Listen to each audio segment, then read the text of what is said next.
I had spent my 20s living and traveling throughout India.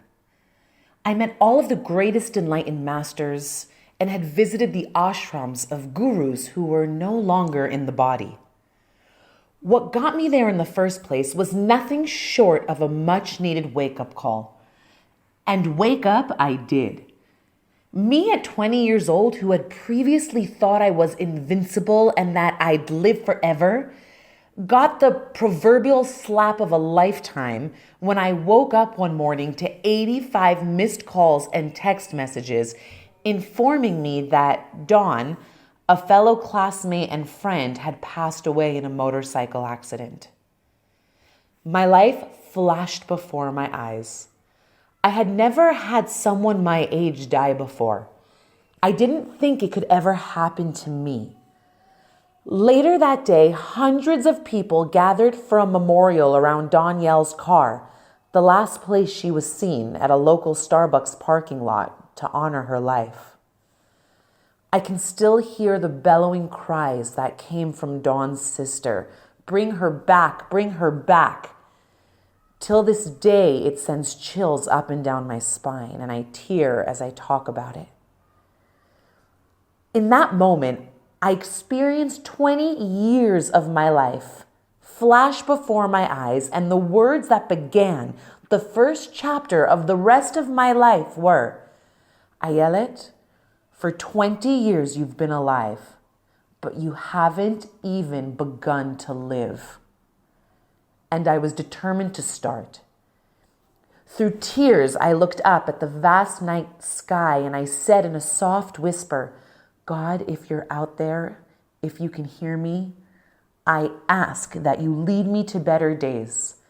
I surrender and trust in your guidance. I didn't necessarily have a God concept at the time, but I figured it couldn't hurt to ask. Over 100 self-help books, and 2 years later, I got on a plane and headed to India for what I thought was a 1-month inner awakening, and that's it. Little did I know I would soon take on Hindu beliefs and rituals and proudly, at the time, call myself a Hindu. You can imagine what my Jewish parents thought to themselves. What is our poor little Jewish girl doing bowing down to a guru? Fast forward a lot of details and years later, and I attended the largest festival of consciousness on the planet, Kumbh Mela. I, a Hindu, was surrounded by 50 million devout Hindus, all there for the purpose of experiencing enlightenment. One afternoon, as I cuddled up in the main tent for a brief nap before the next meditation session, I began to hear the loudest bangs I've ever heard. While still in that half-sleep state, I thought I was dreaming. I opened one eye and I saw the fabric of the walls of the tent begin to pulse as though they had a heartbeat. And all of a sudden, thousands of people began to panic, and I realized I was no longer dreaming, but in fact, I was in the heart of a massive hurricane. The walls of the tent began to rip, and a stampede of people made their way to the exit door. As the waters were flooding in, I said to myself, Ayelet, if you don't find an alternate way out, this tent will collapse on you.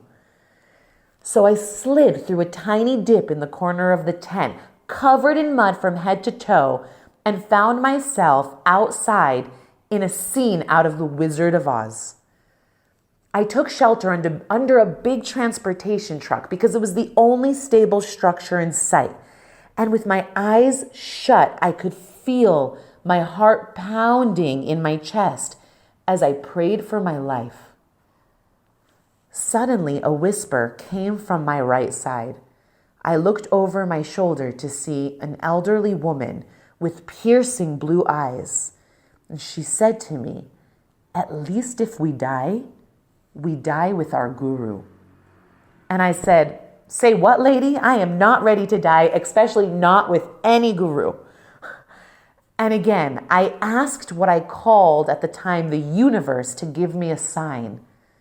I said, I surrender and trust your guidance and will do whatever is needed to live the life you want me to. Suddenly, everything stopped. The calm after the storm. Some had died that day, many were injured, and I was blessed to be alive.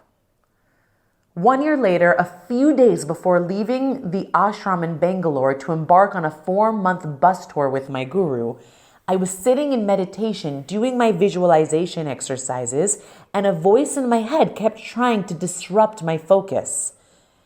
After a number of knocks on the door of my mind, I entertained that voice.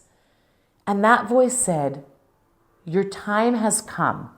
Leave this country now and go to Israel." That was my answer. I had packed my bags, 30 minutes later booked a flight, and the next day was on a plane with no plan, no itinerary, just a whole lot of trust in my heart.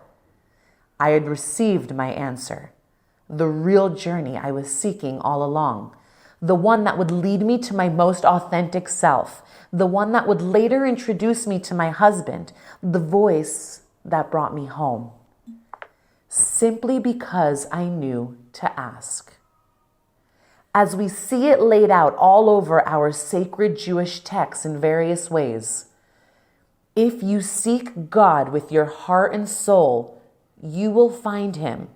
He will answer you. Ask, and you shall receive.